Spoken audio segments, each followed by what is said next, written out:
ഈ വരുന്ന 2026 കേരള നിയമസഭാ തെരഞ്ഞെടുപ്പ് കേരളത്തിൽ ഉടനീളമുള്ള 140 നിയമസഭാ മണ്ഡലങ്ങൾ നോക്കുമ്പോഴത്തേക്കും അതിൽ പലതിലും ത്രികോണ പോരാട്ടം നടക്കാനായിട്ടുള്ള സാധ്യതയാണ് ഏറ്റവും കൂടുതൽ കാണുന്നതെന്ന് പറയുന്നത്. അതായത് പ്രവചനാതീതമായിട്ട് കാര്യങ്ങൾ എന്ത് സംഭവിക്കുമെന്ന് പോലും പറയാൻ പറ്റാത്ത വണ്ണം സർവേ റിസൾട്ടുകളെ പോലും വെല്ലുന്ന തരത്തിലോട്ട് കാര്യങ്ങൾ നീങ്ങുന്ന സ്ഥലങ്ങൾ ഈ വരുന്ന 2026 കേരള നിയമസഭാ തെരഞ്ഞെടുപ്പിൽ ഉണ്ട് എന്നുള്ളത് 100% പറയാൻ പറ്റുന്ന ഒരു കാര്യം തന്നെയാണ്. അതിൽ ഏറ്റവും എടുത്തു പറയാനുള്ള ഒരു സ്ഥലമെന്ന് പറയുന്നത് തൃശ്ശൂരാണ്. തൃശ്ശൂരിൽ എന്ത് തരം അട്ടിമറിയാണ് ഈ വരുന്ന നിയമസഭാ തെരഞ്ഞെടുപ്പിൽ നടക്കാൻ പോകുന്നത്? അത് തൃശ്ശൂർ മണ്ഡലത്തിൽ എന്താണ്, തൃശ്ശൂർ നിയമസഭാ മണ്ഡലത്തിൽ എന്താണ് സംഭവിക്കാൻ പോകുന്ന മാറ്റങ്ങൾ എന്നുള്ള ഏറ്റവും വ്യക്തമായിട്ടുള്ള ഒരു ചിത്രം നോക്കേണ്ടത് അനിവാര്യമായിട്ടുള്ളൊരു കാര്യം തന്നെയാണ് നിലവിലത്തെ സാഹചര്യത്തിൽ. അതിൽ ഏറ്റവും എടുത്തു പറയേണ്ടത് തൃശ്ശൂരിലെ ഒരു ചിത്രം തെളിഞ്ഞതോടുകൂടി, അതായത് സ്ഥാനാർത്ഥികൾ ആരാണ് എന്ന ഒരു ചിത്രം തെളിഞ്ഞതോടുകൂടി തന്നെ തൃശ്ശൂരിൽ പലതരം അട്ടിമറികളും സംഭവിക്കാനായിട്ടുള്ള സാധ്യതകൾ നിലനിൽക്കുന്നു.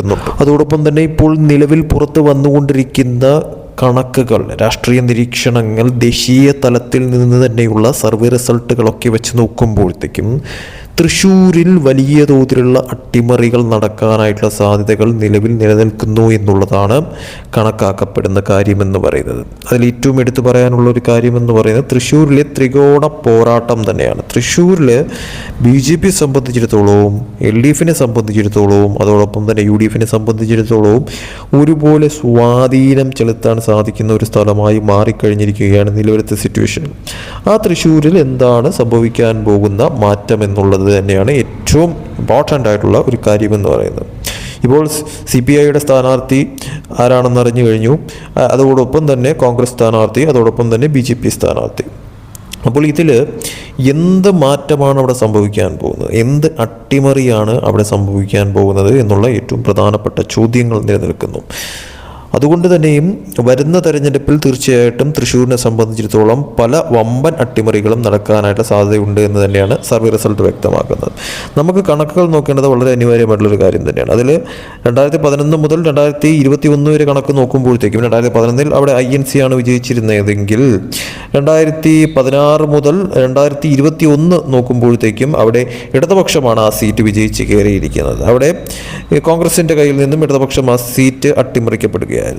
അവിടെ 2024 തെരഞ്ഞെടുപ്പിൽ BJPയുടെ ഒരു വലിയ അട്ടിമറി അവിടെ ഉണ്ടായി. പാർലമെൻറ്റ് തെരഞ്ഞെടുപ്പിൽ തൃശ്ശൂരിൽ BJPക്ക് ഒരു MP ഉണ്ടാവുന്ന തരത്തിലോട്ട് കാര്യങ്ങൾ മാറുകയുണ്ടായി.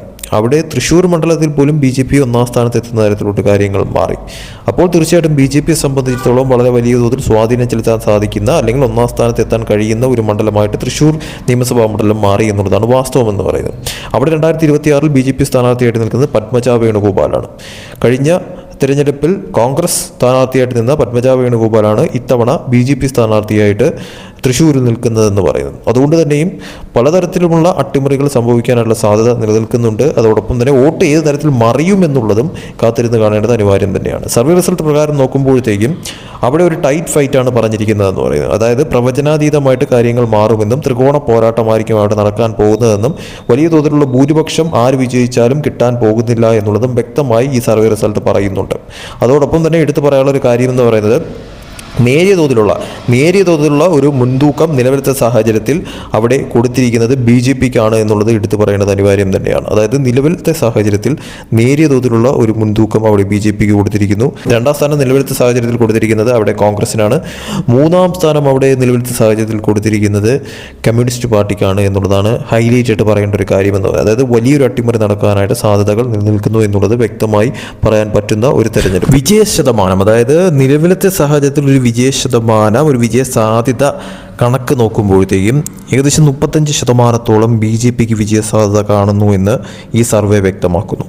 അതേസമയം 34% കോൺഗ്രസിന് അവിടെ വിജയ സാധ്യത കാണുന്നു എന്നുള്ളത് ഈ സർവേ വ്യക്തമാക്കുന്നു. എന്നാൽ അവിടെ കമ്മ്യൂണിസ്റ്റ് പാർട്ടി 31% വിജയ സാധ്യത കാണുന്നു എന്നുള്ളത് ഈ സർവേ വ്യക്തമാക്കുന്നു. അതായത് ഒരു ടൈറ്റ് ഫൈറ്റിലേക്ക് കാര്യങ്ങൾ നീങ്ങുമെന്നുള്ളതും പ്രവചനാതീതമായിട്ട് കാര്യങ്ങൾ മാറുമെന്നുള്ളതും എന്തും സംഭവിക്കുന്ന തരത്തിലോട്ട് കാര്യങ്ങൾ എത്താമെന്നുള്ളതും ഈ സർവേ വെളിപ്പെടുത്തുന്നു. അതിൽ നേരിയ തോതിലുള്ള ഒരു മുൻതൂക്കം മാത്രമാണ് നിലവിലത്തെ സാഹചര്യത്തിൽ BJPക്ക് കാണുന്നതെന്ന് പറയുന്നത്. സോ എന്തും സംഭവിക്കുന്ന ഒരു സ്ഥലമായിട്ട് തൃശ്ശൂർ മണ്ഡലം, നിയമസഭാ മണ്ഡലം മാറിയിരിക്കുന്നു എന്നുള്ളതാണ് ഈ സർവേയിൽ നിന്നും ഇപ്പോൾ വ്യക്തമായിരിക്കുന്ന കാര്യമെന്ന് പറയുന്നത്. സോ യഥാർത്ഥ ജനവിധി എന്താണ് എന്നുള്ളത് കാത്തിരുന്ന് കാണേണ്ടത് അനിവാര്യമായിട്ടുള്ള കാര്യം തന്നെയാണ്. അത് UDFന് അനുകൂലമാകുമോ, BJPക്ക് അനുകൂലമാകുമോ, അതല്ല വീണ്ടും ഇടതുപക്ഷ പാർട്ടി വിജയിക്കുന്ന തരത്തിലോട്ട് തൃശ്ശൂർ കാര്യങ്ങൾ മാറുമോ എന്നുള്ളത് കാത്തിരുന്ന് കാണേണ്ടത് അനിവാര്യമായിട്ടുള്ളൊരു കാര്യം തന്നെയാണ്. പക്ഷേ അവിടെ തീർച്ചയായിട്ടും ഒരു ടൈറ്റ് ഫൈറ്റ് ആയിരിക്കും, ഒരു ത്രികോണ പോരാട്ടമായിരിക്കും. പ്രവചനാതീതമായിട്ട് കാര്യങ്ങൾ മാറുമെന്നുള്ളത് 100% വ്യക്തമാണ്.